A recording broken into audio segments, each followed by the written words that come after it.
洪大队长，我教你开车怎么样啊？没兴趣。作为军事指挥官，在战场上派得上用场。如果我命令你开呢？我会开，但是我会把师座开到沟里去。哈哈哈哈哈！听你这话，你是在闹情绪啊？还在为打靶的事赌气？我是在想那件事，但是没有赌气。你是在想，为什么你的枪法会不如我，对不对？我是在想，师座你身经百战，怎么心胸会如此狭隘？口无遮拦，敢跟我这么说话？我们是真心拥戴你抗战的，可你却对我们疑虑重重。你突然改变独立大队连级以上的指挥官，你本应该可以跟我们提前商量，可你却来了个突然袭击。刚才你约我打靶，是想告诫我对你要服气，我说的对吧？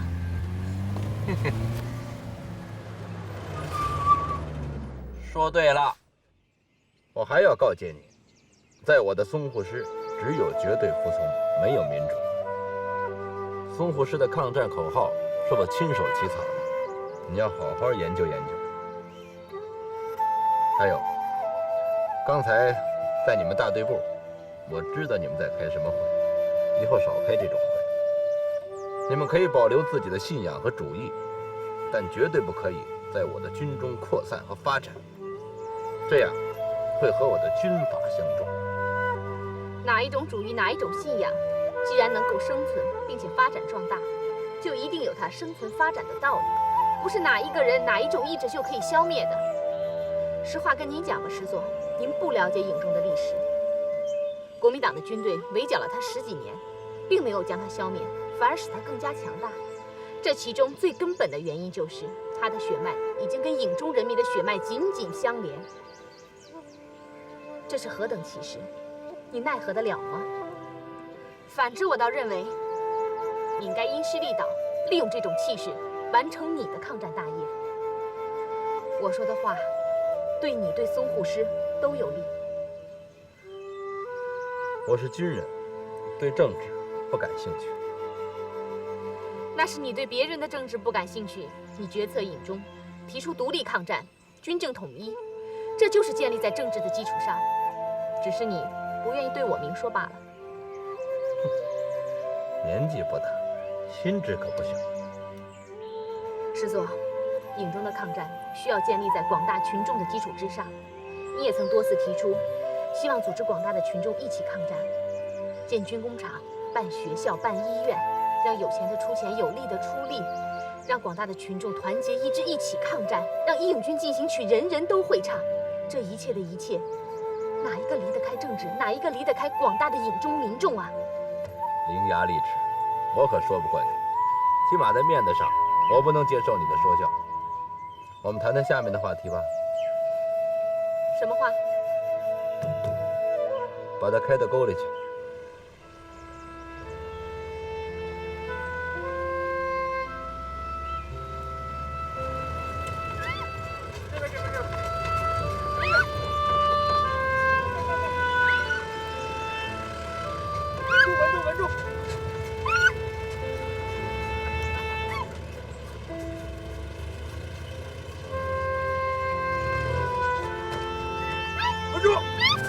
稳住！大车！给油门！给油门！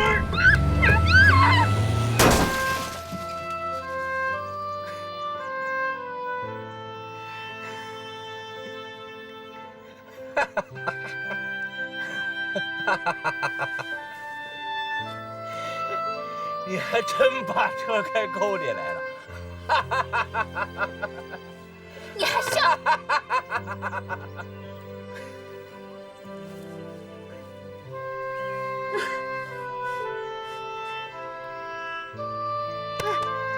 没事吧？欧阳，哎，你说我在阵地前沿纵横交错的挖出壕沟，再灌上水，那鬼子的坦克不就全翻到沟里去了？好主意啊，师座！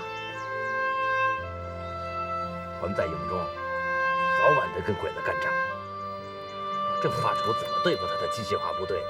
要不是你把车开到沟里，我还想不出这招呢。我给你立一大功。爷，团团总等您半天了。他人呢？人在上午后头。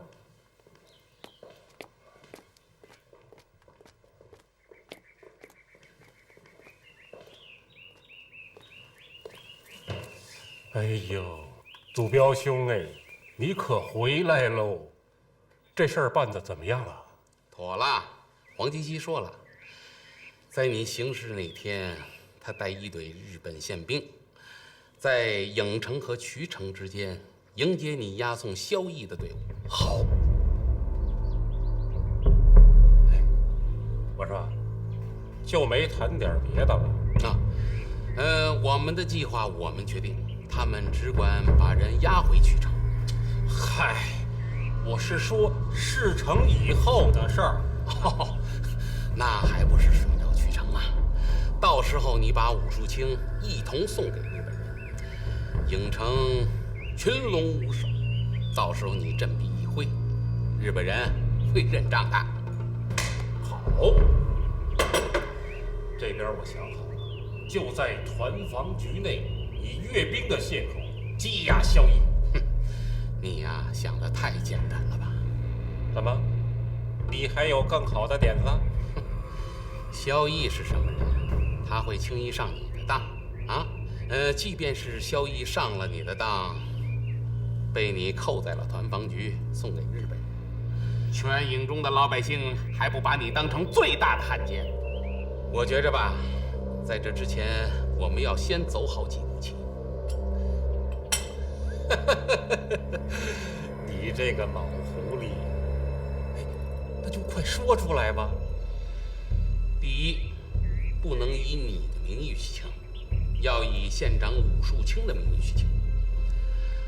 他是国民政府正式任命的官，声誉好。即便是以后出现了问题，这个汉奸的罪名啊，也不见得让你来背。有道理。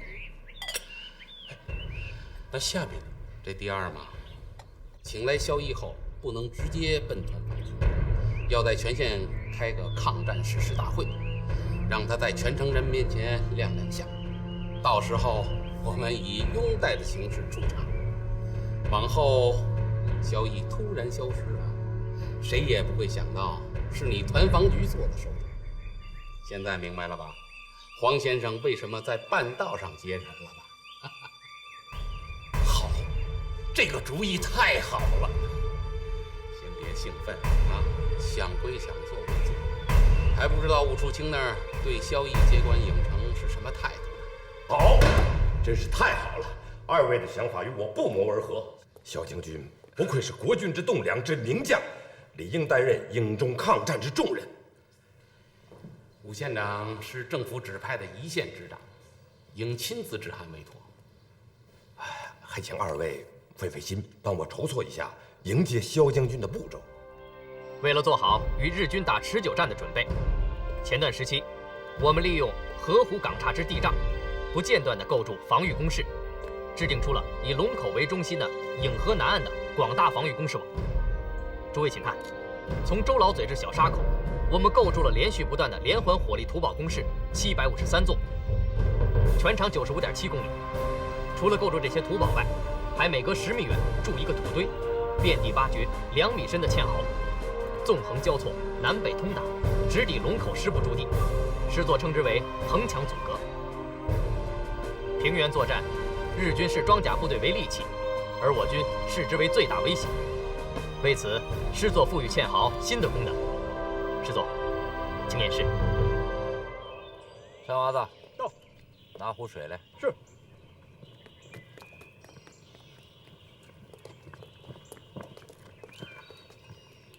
诸位，这个壶里装的是大沙湖、大同湖、白鹿湖3个湖的湖水。无论哪段攻势，遇到鬼子的装甲部队进攻，就让我们的士兵迅速撤至纵深。这3个湖的湖水会让鬼子的装甲部队在泥沟里打滚，成为我们士兵攻击的活靶子。好。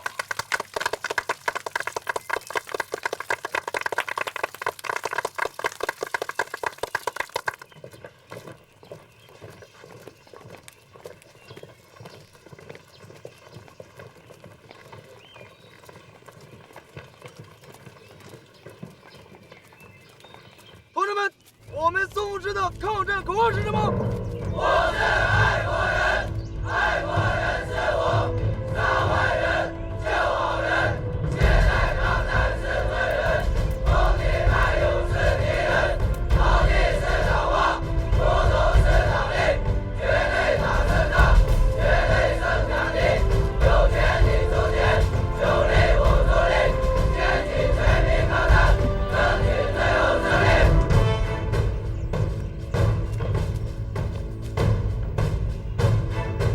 报告总队长，新兵学员总队300名解放兵去了日。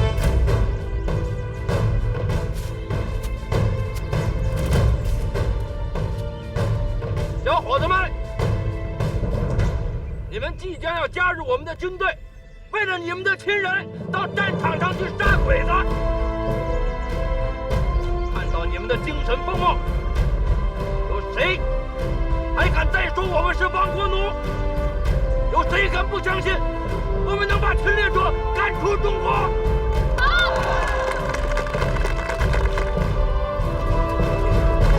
在这儿吃个饭。好，我是他们的总队长，拿着伙食费呢。来看看怎么样？不错啊，真不错，不错。来来来，坐坐坐啊，请坐。哎，红英，给我拿个碗。师座，有人想见你，在大门口等着呢。谁呀？这么不懂事儿，追到这儿来了？不认识，他说他从颍城来，事情十分重大。得，又吃不成了。王大队长，你地头熟，跟我去看看。哎，师座，行，你们先吃啊。好，来吧。哎呀，高华兄弟，好久没在一起了。谁找我？你就是萧将军吧？你是哪位啊？哟，我这不是颍城的武县长吗？站住！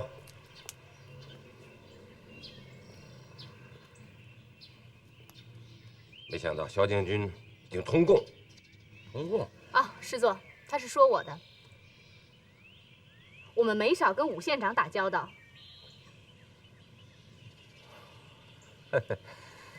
你这个县长啊，真是迂腐的可以。都什么年头了，还抱着老黄历不放。有什么事找我？我是代表全县来请你的，请您共商抗战大计。好啊，你不来请，我自己也会去。先吃饭吧，详细跟我说说颍城的情况。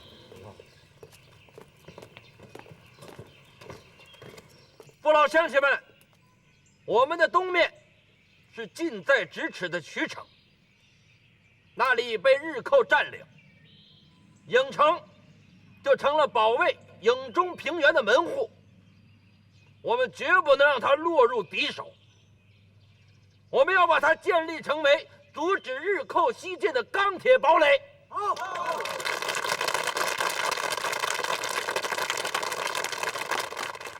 一会儿散了会，都到县府大堂去。萧将军要会见我们县有头有脸的人物。不是安排好了直接去团防局阅兵吗？啊，那个下步再说吧。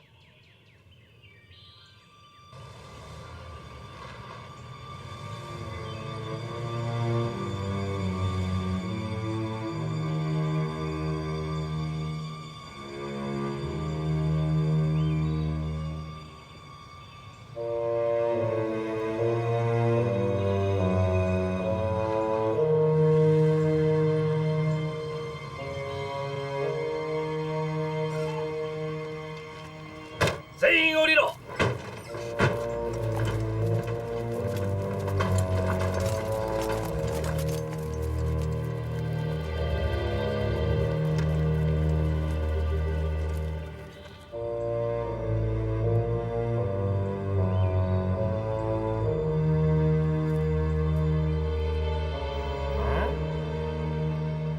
小鬼子官好像在哪见过呀？陈总，从中条山到现在，同咱们照过面的小鬼子没有1万，也少不了8000。就像咱们看鸡，除了分清公母和颜色，那脸长得都一样。这鸡看人呢，也就是这种感觉吧？啊，嘿嘿嘿，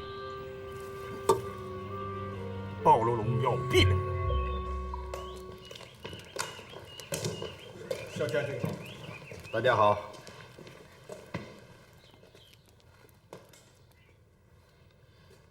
这副对联是谁写的？是在下着笔，聊表心志。娇柔造作，粉饰清平。王少啊，到。我的司令部就设在这儿，把我那副对联换上。是。吴县长，请跟我来。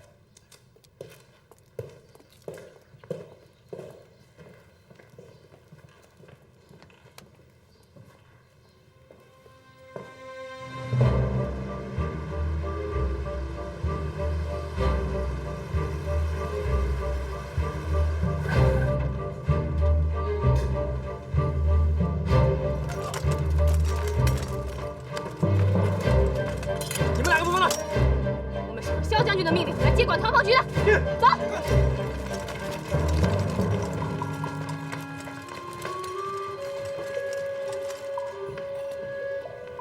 诸位，师座和武县长正在里面处理紧急公务，请大家静候。请问哪位是彭团总？哎，是我。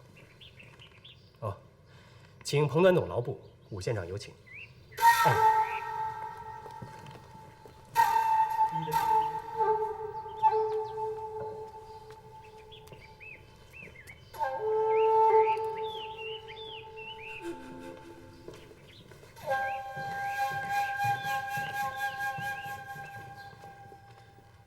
萧将军，吴县长，萧将军要与你好好谈谈，你听着吧。卑职聆听萧将军指教。彭团总不必客气。本来嘛，按照武县长和你的安排，我现在应该带你的团防局阅兵，实在是脱不开身呐。如果是这样，那卑职马上回去重新安排恭迎萧将军。不必了。我的人已经过去了。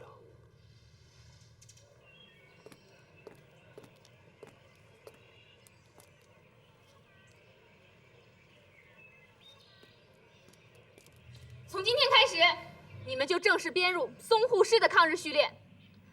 但是今天我有几件事情要宣布：第一，所有官兵的枪支全部入库，等你们正式改编后再发放给你们；第二，排以上的军官今天晚上都不能回家，集体住在团防局的军营，会有人来给你们上政治课，讲讲当今的形势。好，明天早上6点钟来团防局报到。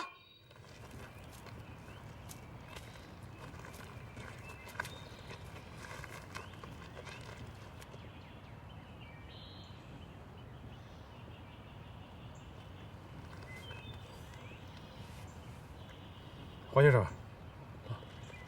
怎么回事？一定是城里发生了什么变故，要不我们直接去应城。城里发生什么事情你清楚吗？随意改变作战计划，意味着什么？团座，干他一家伙吧，有好的机会。不行，师座命令我们警戒衢城方向的日军，保证群众大会的安全。他们如果再敢前进的话，你就好好的干这家伙，啊！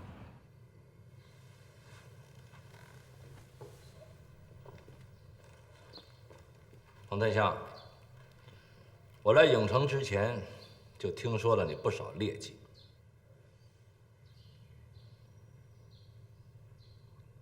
你不用看武县长，这些年仗着手里有枪，无作非为，什么时候把这个父母官放在过眼里啊？念在团结抗战的份上，以前的事我可以姑且不论，但往后你要好自为之。还有一点，我必须要查清楚，你到底和日本人有没有瓜葛？先回去吧，好好反省。明天一早到团防局报到。是。是。上车。报告。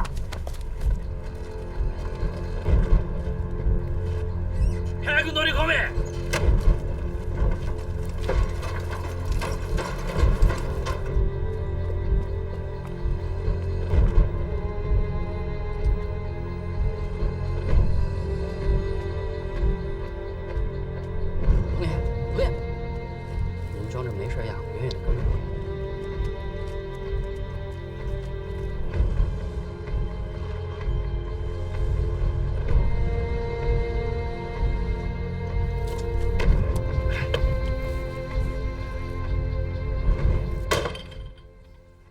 没想到萧毅会跟咱们来这手。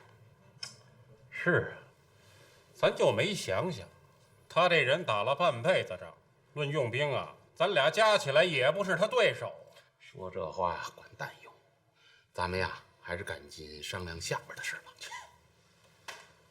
本儿都没了，我是什么辙也没有了。看来他们没抓住咱们什么把柄。我想也是啊，要不然也不会轻易放我走。不过往后日子怕不好过了，萧毅要追查日本人来过郢城的事儿。你想过没有，这问题到底出现在哪儿？我估摸着武树清在萧毅面前说了什么，引起了萧毅的警觉。他在我们面前说是要以县府行文的方式请萧毅来接管郢城，其实啊，他是亲自往龙口跑了一趟，连他妈招呼都没打。这件事儿你绝对没跟第二个人说过。哎，你这话什么意思？没什么意思。如果没说最好，这件事儿只有你我知道。只要是你扛住，萧毅拿你没有办法。留着青山在，不怕没柴烧吗？还柴什么呀？本儿都没了。就是哪天日本人过来啊，我彭三香在他们眼里连条狗都不如。哎，早知今日，何必当初啊！团防大队这500来号人，在萧毅眼里足可以给我争个团长啊！现在说这话管个屁用！那倒也是啊。说吧，怎么安置我？团防局你必须得回去。他萧毅能收你500条枪，能收你500条人心吗？团防局是你经营多年的地方，水有多深，只有你清楚。好死不如赖活着，你就赖在那儿不走，暗中呢串通你的嫡系，等日本人打过来，你做内应，到时候照样立大功。这口恶气是难咽。好，就按你说的意思办。我说，今儿晚我就睡这儿了。祖彪兄割爱，让何香给我压压惊啊！喝酒，咱们喝酒。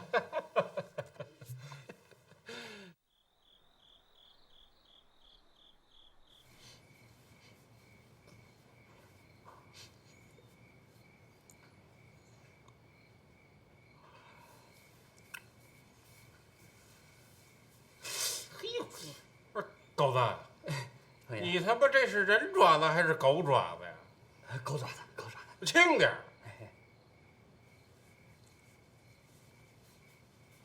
我说，你们老爷不懂事儿，你还不懂啊？啊，何香呢？童爷，我这是给您请去啊。快叫去！我不去。何香是老爷的人。老爷就这样把何香送人了？你以为我愿意呀？你是谁呀？你是老爷的心肝儿。那个彭团总，咱不能得罪。如果把他得罪了，不定哪天就把老爷给卖了。他要是把老爷给卖了，你我可什么都没有了。老爷我挣得偌大的家业，我也不想全留给那个母老虎。只要你今天答应把事情给做漂亮，老爷我一定不会亏待你的。求求你帮我一回好吗？啊，就这一次啊！老爷，在这种形势下，彭三香还敢屠杀农会的积极分子，实属罪大恶极。我现在最担心的，他一旦随团防军混入淞沪市，日后对你还有独立大队，是一个十分危险的任务。团防局、团防大队都被独立大队控制了，我们想借此机会除掉彭三香。不行，这个方案在萧毅面前行不通。萧毅会袒护这种人？他不会袒护这种人，可他会袒护自己的威信。您的意思是说，我们必须要在维护萧毅威信的前提下，才有可能除掉彭三香？对，这正是我们要考虑的。王英，你知道吗？彭三香这次屠杀的都是多年关押在颍中各县的进步人士和农会的积极分子。你意识到这其中的影响了吗？您是说，我们要利用这个影响，扩大整件事情？萧毅初到颍中，对这种影响十分重视。您一定有办法。来，我们再来商量一下细节。从即日起，取消颍城团防局所属团防大队，等待编制，再由洪大队长进行刑事教育。是。请问萧将军，那我该做如何安排呀？没听见参谋长的话吗？师座，大门外来了许多老乡，捧着血衣说要找师座伸冤做主。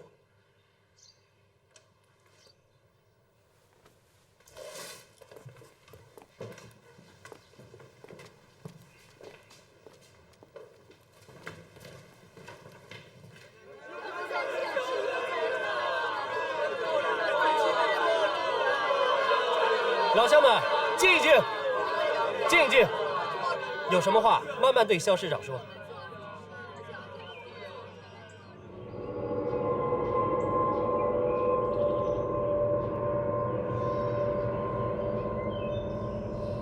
彭三香，彭三香呢？师座，他跑不了了。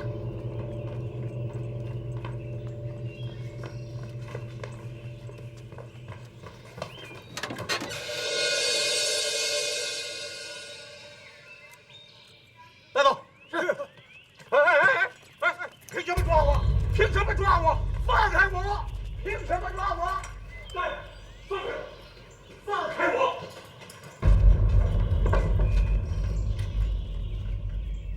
彭三香，你个狗杂种，还没投靠日本人，对老百姓就如此狠毒！萧将军，误会，误会呀！把他关起来。是，押回特务连。走。萧将军，误会，误会，误会呀！萧将军。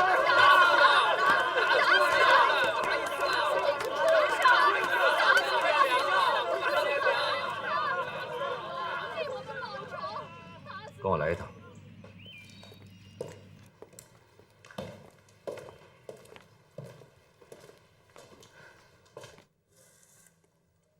洪英，这件事情又是你亲自蛊惑的吧？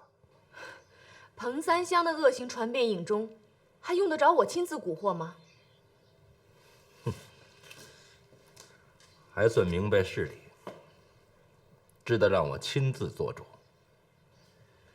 师座抗战为的是颍中百姓，依靠的也是颍中百姓，当然会激起人们跟着师座抗战的热情。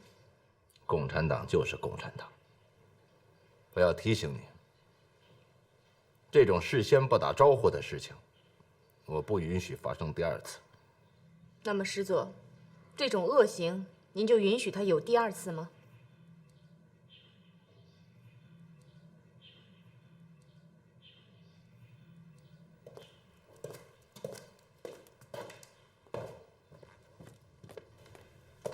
交给鲁高发办。别看这家伙笨头笨脑，演起戏来准错不了。是。进来。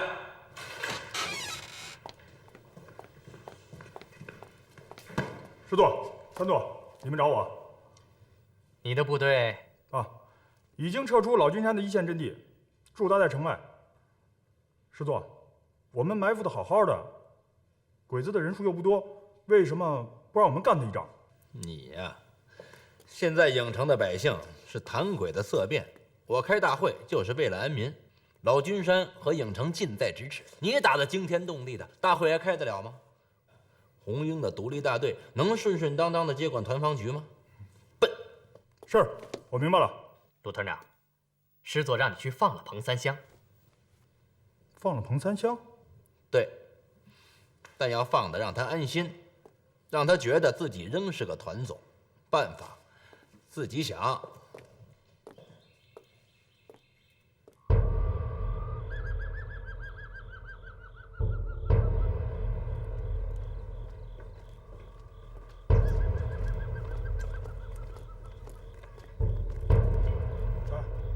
陆团长，这里押的可是要犯，冷副官说没有他的命令，谁也不许进。废话，不是要饭，老子还不来呢！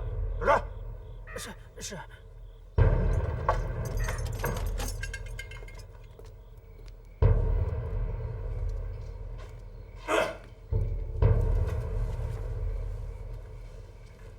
彭南总，我是鲁高发，我代表肖师长来送送你。老站。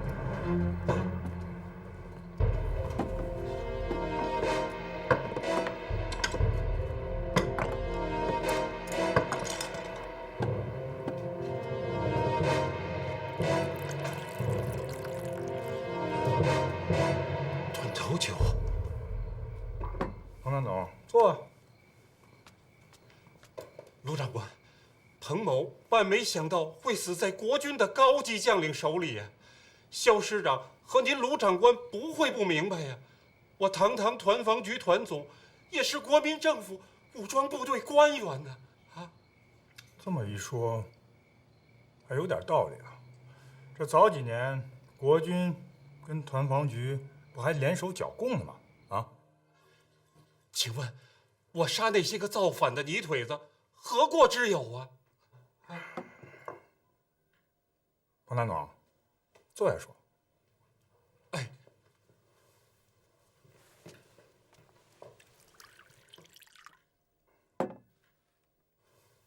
这过是有的，杀人杀的不是时候。你想啊，这往宽了说，现在是全民抗战；往窄了说，你也不看看颍中这个地方，谁点头说了算？我杀那些共党时，萧将军不还没入驻颍城吗？再说了，我也是提早把一个稳定的颍城交给萧将军呢。这么一说，倒也情有可原啊。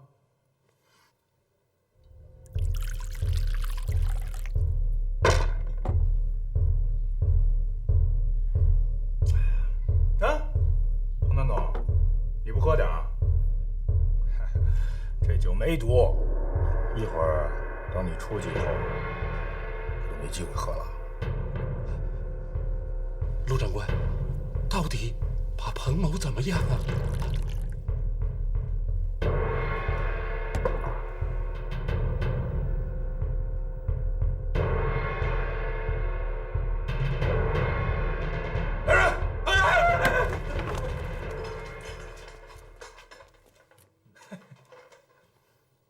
你们两个进来干嘛？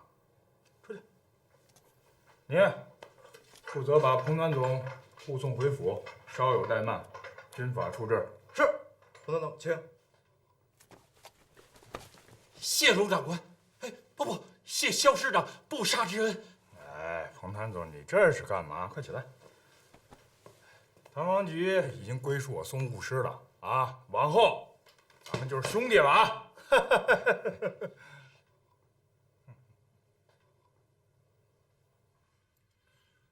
傻娃子，一定要让彭三香有一种错觉，去了龙口就活不成了。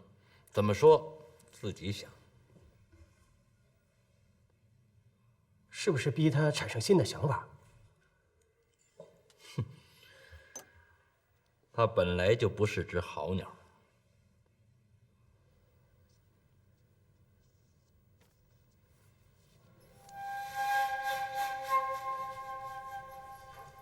欲擒故纵。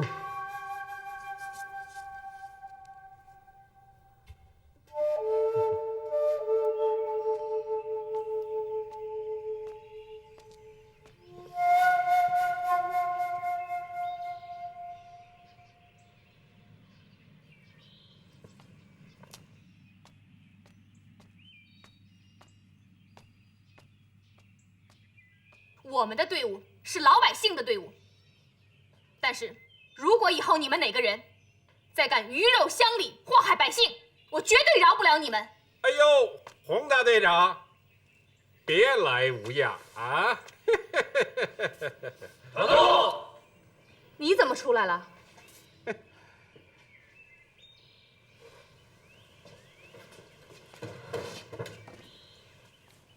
哎呀，天意呀！啊，洪大队长，往后咱们是一家人了啊！你改得了吃人的本性？哎，昔日你我各为其主，刀兵相见，打打杀杀，在所难免。洪大队长，这一夜被萧将军给翻过去了，彭某先有个姿态。有，正好两位都在。冷副官，怎么回事？你不用知道的那么清楚。洪大队长、彭团总听令：自即日起，团防大队归属独立大队代管，团总彭三香，正职教官洪英，全团官兵迅速安顿家小，3日内启程龙口接受审讯。是。彭三香，你想翻的那几页翻不过去，你的那几页血债，营中的百姓不会忘。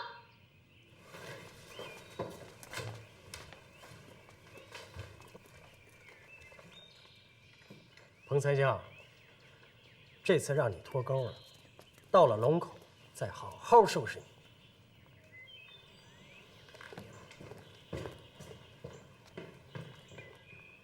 呸！老子还想收拾你呢！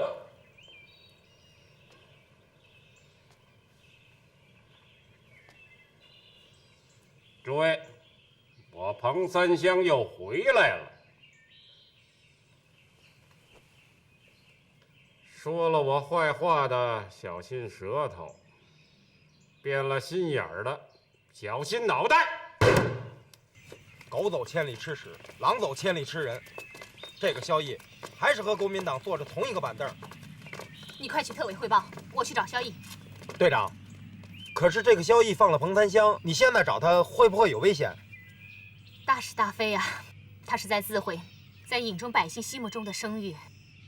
你快去吧，啊！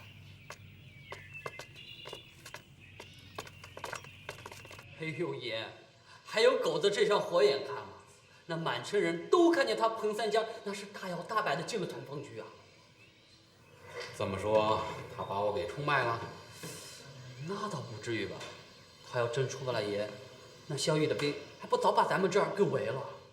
出卖是迟早的，我得先走一步，逃出郢城。那为时尚早，我先会会彭三香。为什么让彭三香官复原职？你看，这就叫怒发冲冠嘛。红英，我告诉你，彭三香在我眼里形同废人，杀他易如反掌。既然你们共产党把这个彩头抛给了我，不好好利用，岂不要辜负你们的美意啊？可是放他回团防局重掌军权，师座意识到危险了吗？更重要的是，让这种人抛头露面、官复原职，会在营中百姓中产生什么样的影响？既然要利用，不给他点甜头怎么行啊？要说影响，你放心，我萧毅要做的影响，一定比你们共产党人要大得多。师座口口声声说共产党，可是为什么在彭三香的事情上不事先打个招呼？这不得不让我怀疑师座对联合抗战的诚意。洪大队长，你什么身份？怎么能这么跟师座说话？洪大队长，要说诚意，应该是你的独立大队对我的淞沪师而言。释放彭三香没有事先告诉你，是因为你们的处理事情的方式跟我不大一样。如果拧了，你我都下不来台，还不如不让你知道，明白吗？师座，红英，我今天心情不错，已经让你半天了。是。等等，找块场子，越大越好，召集乡亲父老，越多越好。什么时间？待命。是。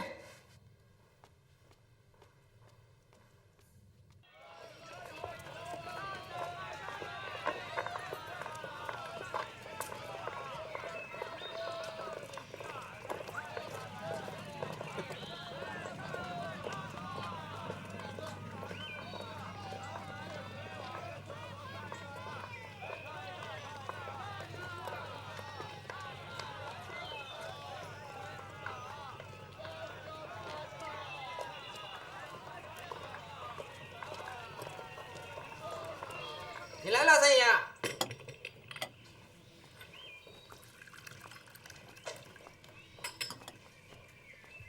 呀，客官，您要点什么？要胡龙江。好嘞。哟，陈会长来了。老习惯了，一天不来，浑身不自在。啊，里边坐，里边坐。哎呦，三香兄，你什么时候出来的？萧师长慧眼识人呢。我彭三香又回团防局了。哎，祖彪兄，请坐。恭喜恭喜啊！你我兄弟又可以为乡里同时效力了。嗯，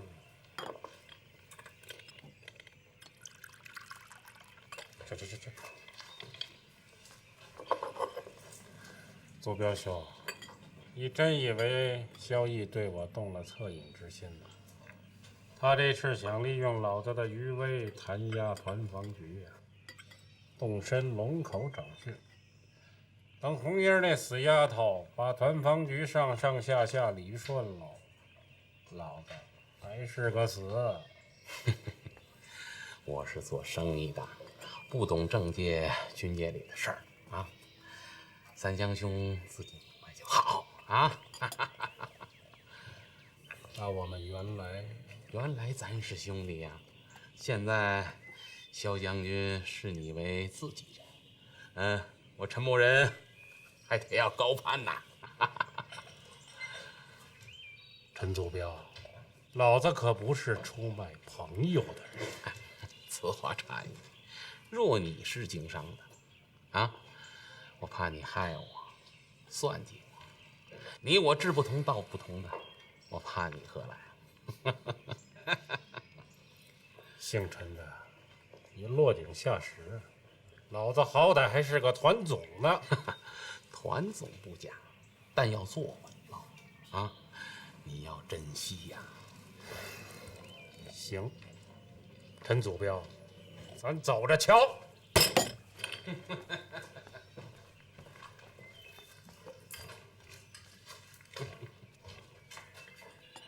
爷，您是不是发觉他被人盯上了？盯上是肯定的啊，但最起码他不会轻易登我的门了。我说爷刚才怎么说那些话？刚才那出戏啊，是演给丁少看的。今天晚上啊，去会会彭三香。爷，那彭三香的死周围可都是淞沪市的暗探，我去烟馆、雅间那儿不易盯梢。烟馆。师座，侦察排几拨人交叉跟踪，说他中午同团防局的几个军官喝的接风酒，下午在茶馆同商会会长陈祖标碰面。他们的谈话，侦查员也听得很清楚。彭三香其实并不相信师座是真心释放的，可是陈祖标呢，却对彭三香的谈话反应冷漠，反倒气走了彭三香。我调查过，虽说武术卿、彭三香、陈祖标为影城、政、军、商界3巨头，但日本人前来游说影城成立自治政府时，陈祖标并不在现场。至于他和彭三香的私交，也就是酒肉场合尔虞我诈罢了。师座这回设的套，不管成与不成，收套的时候把这2个王八蛋拉起来勒死得了。不行，陈祖标在影城商界是极有分量的人物，抓不实证据处死他，商界必定与我们为敌。哎呀，参座，你想想看，如果等陈祖标闹出点动静来，我们损失会有多大？参谋长的意思你不明白吗？我们初定影中，吃什么喝什么，部队靠谁来武装？我料定彭三香必有动作，我们要做到内紧外松，让他心里踏实点。冷少华，撤掉对彭三香的直接监视。是。罗国发，到。计划不变，你的部队秘密潜入老君山一线。是。小子，哎，和我同屋，不怕长火星儿。嗨，也瞧您说的，我4狗子那就是一条狗，无足轻重，杀了剐了也没几两肉似的。行，你比你家主子义气多了。朋友，您这话可不对，我们家老爷就是多几个心眼而已。怎么讲？今儿狗子过来啊，那就是我们家老爷让狗子特地来兑现对彭爷的承诺来了。扯淡！让老子偷着逃出影城，去渠城当他的商号2掌柜。我们家老爷也就这点本事，别的那是爱莫能助啊！放你妈的屁！他同日本人那点事儿，别人不清楚，老子还不知道。老子好歹也是个团总，让老子当伙计，亏他想得出。不是，他怎么不动动脑子，帮老子东山再起呀？导演，听您这口气，可是有计划了？彭爷别误会，既然是彭爷的计划，那想必是惊天动地的。正因为惊天动地，我们家老爷才不方便出面，不是？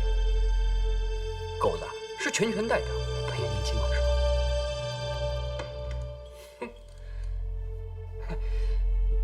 有一句话，彭爷应该相信吧？彭爷入监跟我们家老爷那是一荣俱荣，一损俱损，那是一根绳上拴着的。这句话听着还受用啊！哎，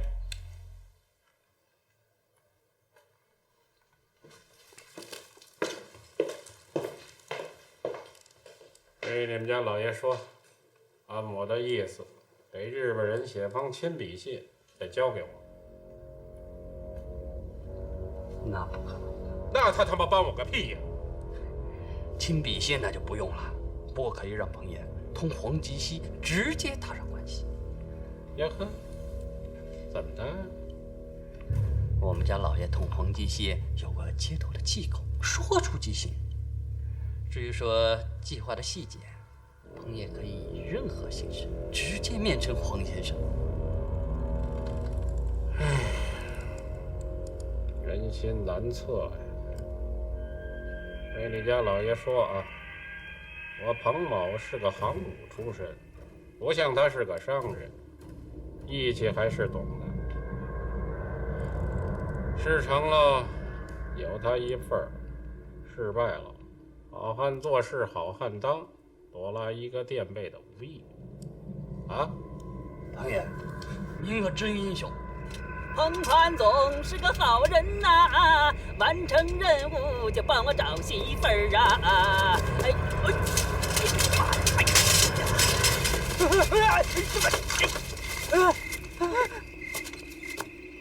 拿出来吧。军爷，我是帮人赶脚的，我没钱。有封信。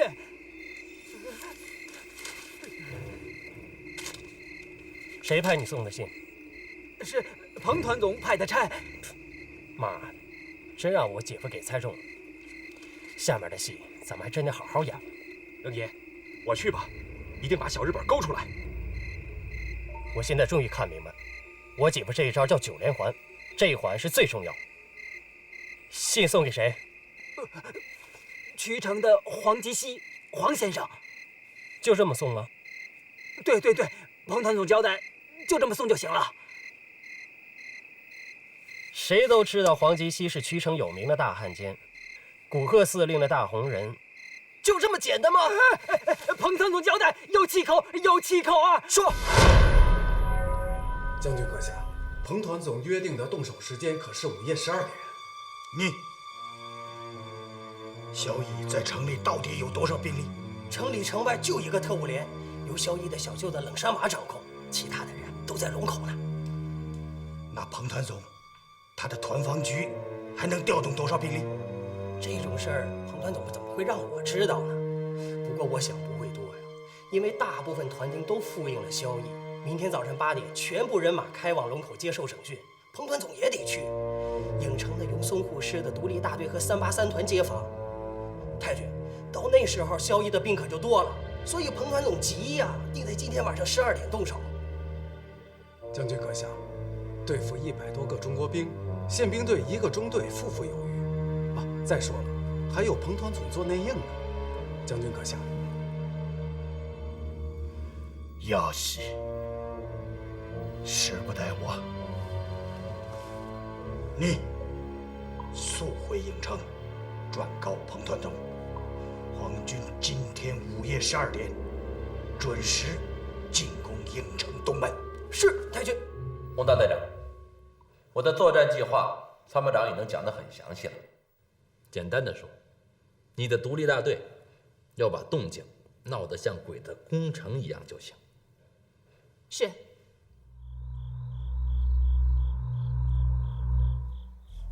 上次是武术清坏了我们大事，让我和在座的弟兄们提心吊胆，随时面临杀身之祸。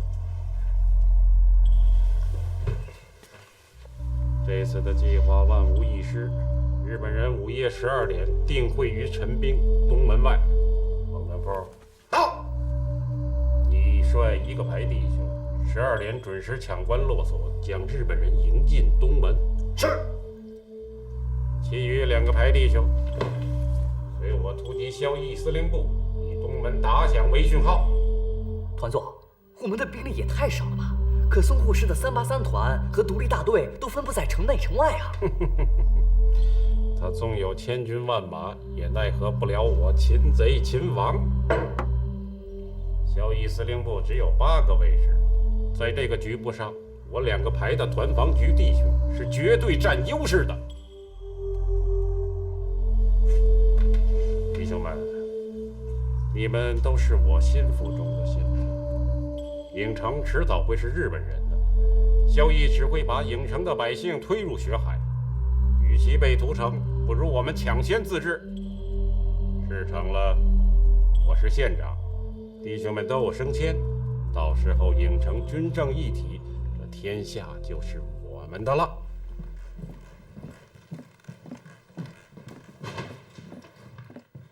将军阁下。哦，高桥君，我同黄先生正在恭候影城的佳音。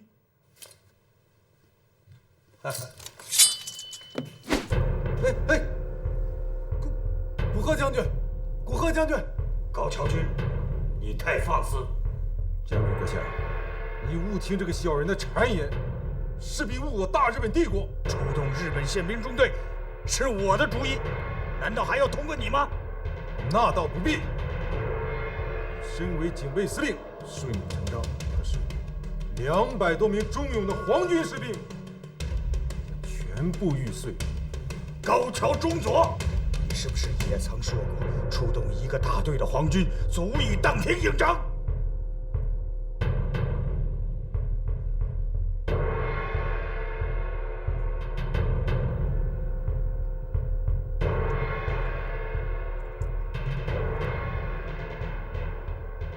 将军阁下，今非昔比。我们现在的对手是萧绎。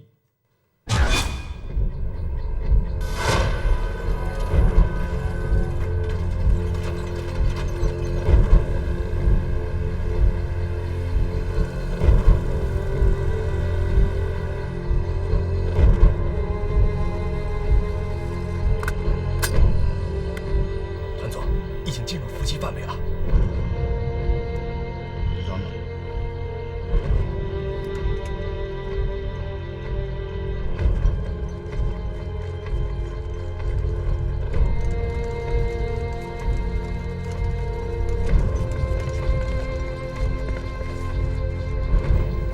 不对劲啊，怎么连个哨兵都没有啊？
对天开枪，越热闹越好，打！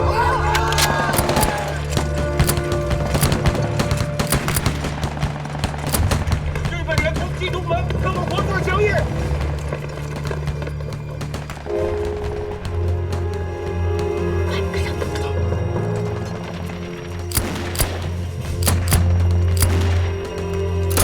弟兄们，抓住萧绎，关上团总，给我杀！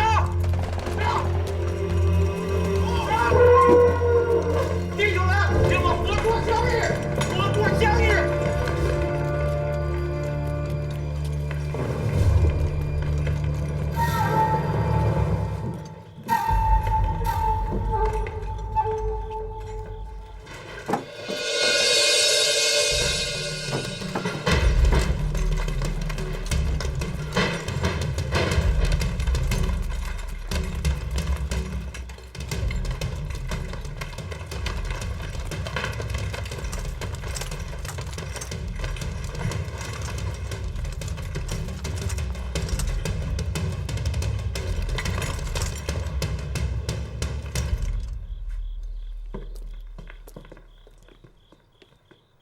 投降的免死，胆敢违抗者，剐了喂狗！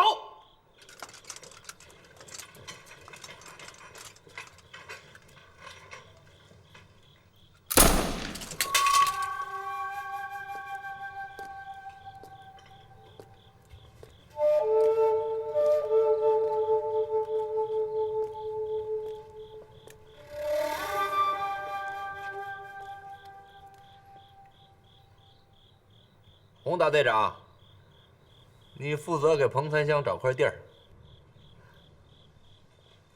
乡亲们，今天跪在台上，本不应该是一个手握兵权、保一方安宁的团防局团总，可他的行为是天怒人怨，死有余辜。好，所以今天我们要为民除害。行刑队，咱们子弹留着打鬼子，用刺刀。立刻行刑！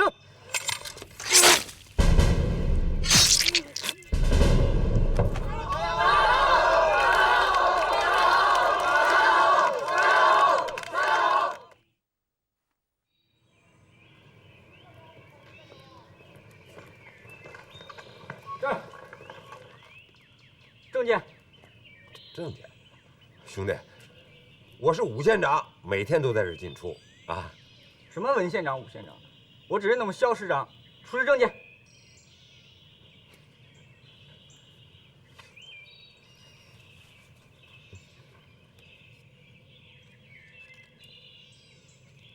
进去吧。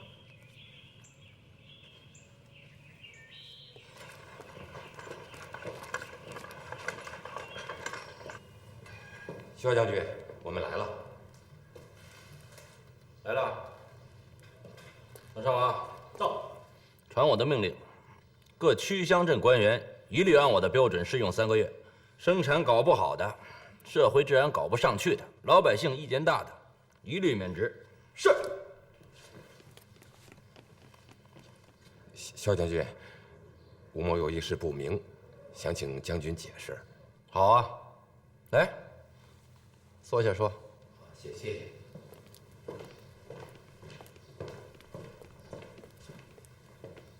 肖将军，你这个影中兴阁委员会是什么机构？它职能是什么呢？军政一体。吴县长，以前的老黄历已经被我翻篇了。我们也要兴革命之新风尚，眼看就要过年了，我的士兵怎么过年？老百姓怎么过年？你们2个，一个县长，一个是商会会长，怎么考虑的？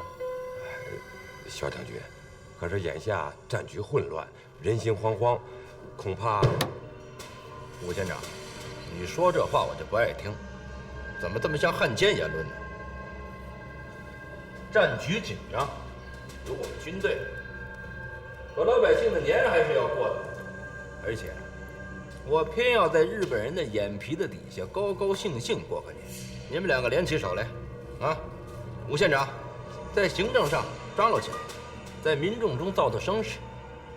沈会长，你号召商号，在过年期间多调些物资，降价，不要利用职务之便把什么好事都留给自己。要尽到商会会长的职责，查一查，访一访。对那些安分守己、奉公执法的商号，要酌情减少赋税；对那些剥削百姓、缺斤少两的不法奸商，轻的加厂充公，重的按扰乱战区秩序罪论处。是。当然，我也不会闲着。我会让军工厂供应炮仗，你看，咱们3位一体，这年不就过起来了吗？俗话说得好，叫花子还有3天年呢。报告，马振奎回来轰命。郑奎，这么快就回来了，快给我说说老家的事儿。好，2位先请回吧，我们有公事。好，那就不打扰了。来，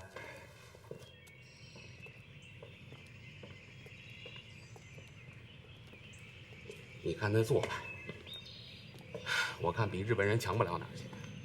我倒无所谓，我是个经商的，可你武县长好歹也是个御风的吧？哎，你看看这些妇女跟孩子，肯定是找萧青天击鼓喊冤的，你可要当心了。招的都是陕西子弟兵啊！完成了师座给的最低数3000。好啊！哎呀，师座，你可是不知道，这渭南的男丁全都上了战场，那拼死都不能让小鬼子过黄河，那真是招这3000人马，费老鼻子劲了。这已经是头功一件，3000人马全部发往龙口，扩大训练总队的规模，由你亲自负责。马上要跟小鬼子干大仗了，我还在战场上见到这些子弟兵。放心吧，师座，包在老马身上了。师座，这还有一件让你和弟兄们高兴的事儿。你这葫芦里卖的什么药？快说！你们都进来吧，进来呀！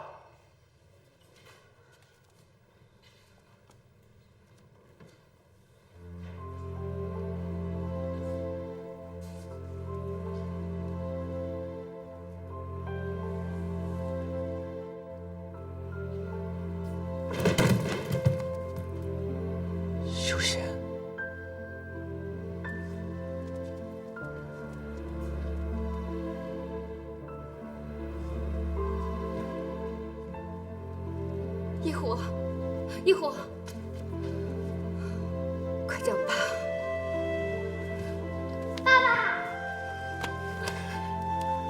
我儿子长这么大了，想爸没有？想。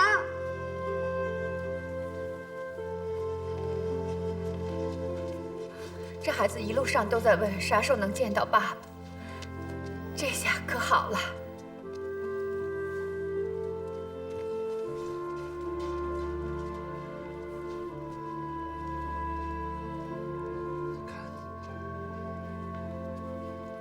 见面就哭，这不是大团圆了吗？这位就是我跟你们说了一路的萧毅将军，到了他这儿，你们就算到家了。将军好。爸爸好。哎，这是谁家的女娃啊？一会儿师座就知道了。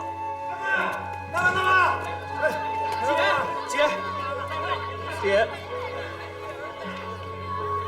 小马子，舅舅，虎子，哎呦，长这么大了，像不像舅舅？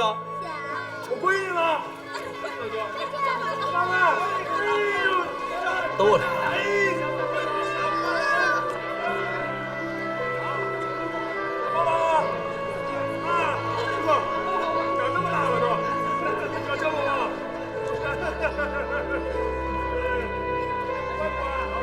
怎么样？来的正好，见你嫂子。啊，嫂子你好。部队里还有女兵啊，真神气啊！你可别小瞧她，10几岁就打仗了，现在是师属独立大队队长，管着好几百号人呢。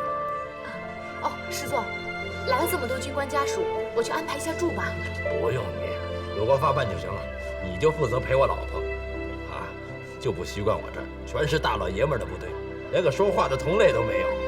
哎，好，一会儿来，叫阿姨。阿姨，啊，真可爱。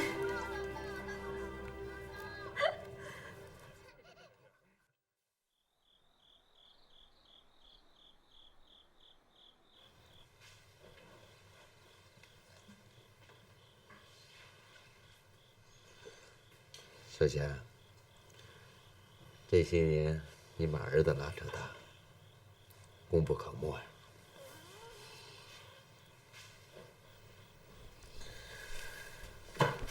哎呀，你倒腾什么呢？我估摸着你还是喜欢穿我给你做的衣服，可是这仗一打呀，可心的布料都买不着了。来，在老家总是接到你阵亡的消息，我就搂着一壶跟老人们说，我们长河是打不死的，子弹炮弹都躲着它飞。唉，可是，一到晚上剩我一个人，就只有自己哭了。后来听说你被夺了兵权，家里人倒是高兴了，满以为你可以回家了，谁知道你又上这儿了，一点音讯也没有。我还真以为这辈子怕是见不到你。我在西安去了中央大员，将来没麻烦吧？倒还好，我们在渭南乡下，我又足不出户的。哎呀，就别倒腾了。哎呀，早点睡吧。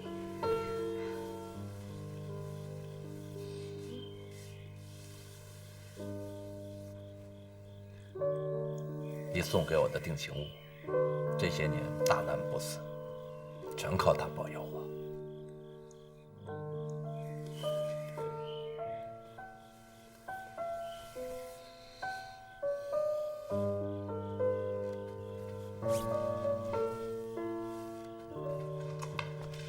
站住！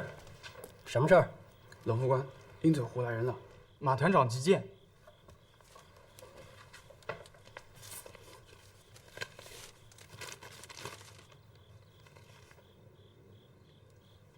你们等着。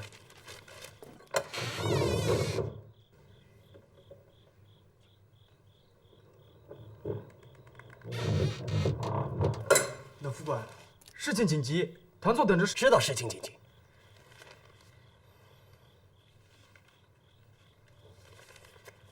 天娜的事儿也等到明天再说，由我负责，你们回去吧。是。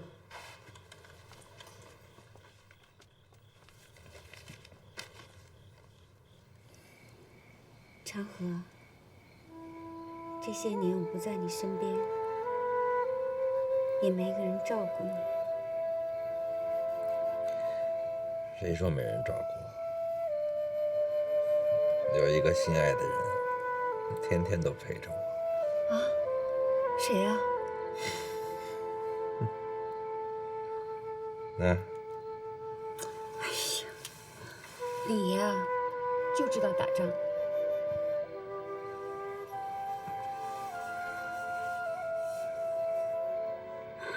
这仗什么时候能打完？还得有多少个家庭都不得安宁？唉，我又偏偏嫁了一位将军。你就认命吧。哎，对了，今天最后进来的那个红衣，我一下看走眼了，还以为是西安城里的柳芊芊呢。他俩像吗？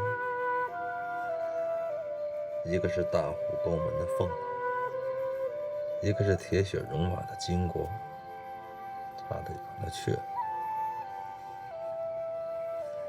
那个柳芊芊不是跟你从军了吗？咋没看见呢？没音信，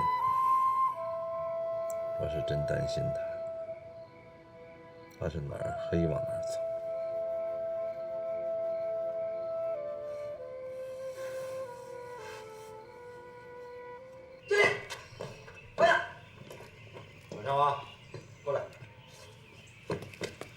昨晚上，姐夫，我错了。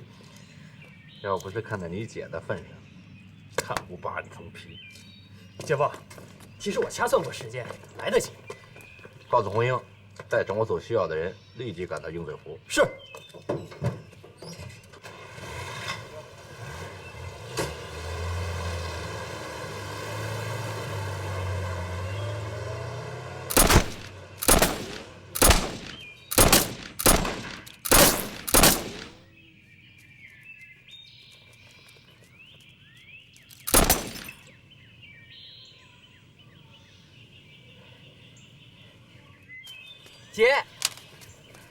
姐，你的枪法真的是越来越准了。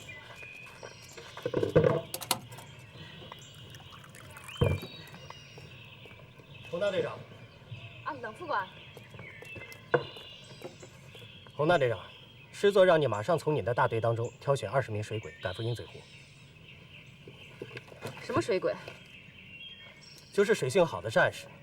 你的大队是在湖边江边长大的，这点对你应该很容易吧？什么任务？洪大队长，都这么些日子了，你还没适应我们淞沪市啊？师座的命令，别问为什么，执行就是。你怎么跟我们大队长说话呢？话该怎么说呀？当兵的军令来了，有什么和言细语的？要是受不了，就回家当大小姐去。你，哎，水娃子，小兔崽子，照揍你！你怎么了？冷副官，跟我回趟大队部。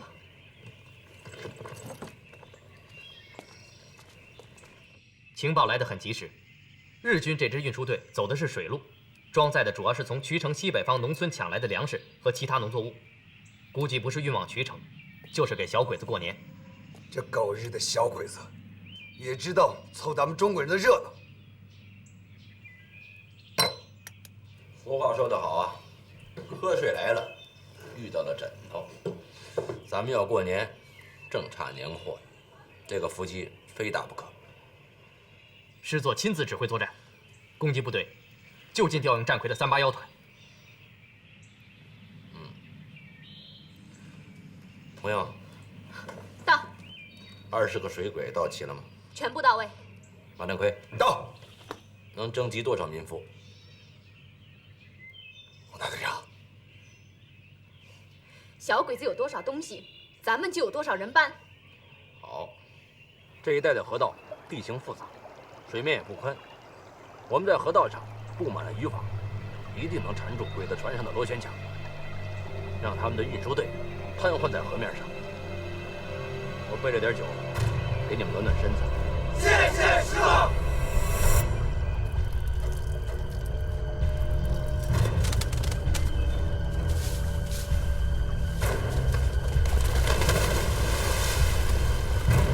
杨奎，到。这里离曲城很近，要速战速决。是。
好小子，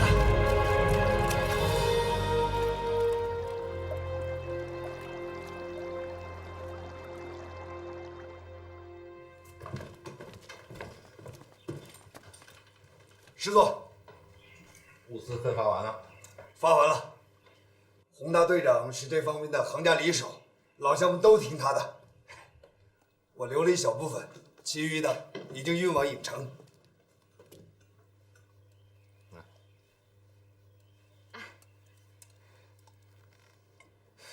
那什么，师座，我去备饭了，还有酒。哎，我到你这儿是喝酒来了。哎，今儿不是大战告捷吗？破个例吧。红英啊，那个炸船的小伙子叫水娃是吧？哦，是的。是他的大名吗？从小都是这么叫大的。这个孩子出身很苦，是个孤儿，没人给他起名字。是个好小子，我给他起个名字吧，叫抗战。明天你通知他，让他到师部报到，做我的侍卫长，军衔少尉。哎，谢谢师座。师座，这孩子是该中奖。三营报告说，当时衢城的小鬼子都已经出动了。张奎，你从水里捞出来的几个鬼子兵呢？都押在军营。洪大队长，你看怎么处理？我们现在对这些战俘也没有具体的管理规定，我看这样，通知江对岸的新四军。哎，打住打住，别拿你们共产党的符给我念咒。这样吧，张飞，设法联系衢城的鬼子，一个俘虏换他10条3把大杆。师座，听说日本人不交换俘虏，被俘了回去也是死。不换。不换就枪毙，我这儿不设战俘营，以后抓这鬼子就这么办。是。哎，等等，师座，他们现在已经没有抵抗能力了，我们就不应该再杀了。不能换枪，还不能杀，还得供他们吃喝。红英啊红英，你对鬼子的态度倒比对国军好。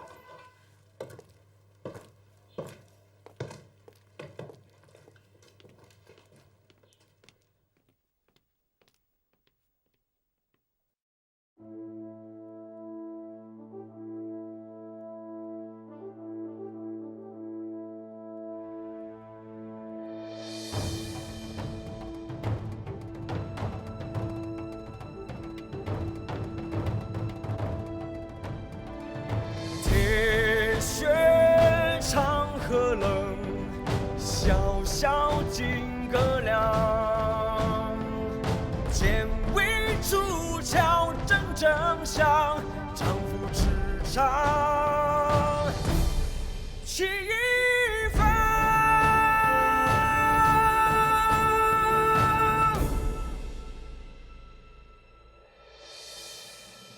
我有千般爱，还洒在铁甲银血疆场上。我有千般情，侵蚀了咸水洪流，两茫茫。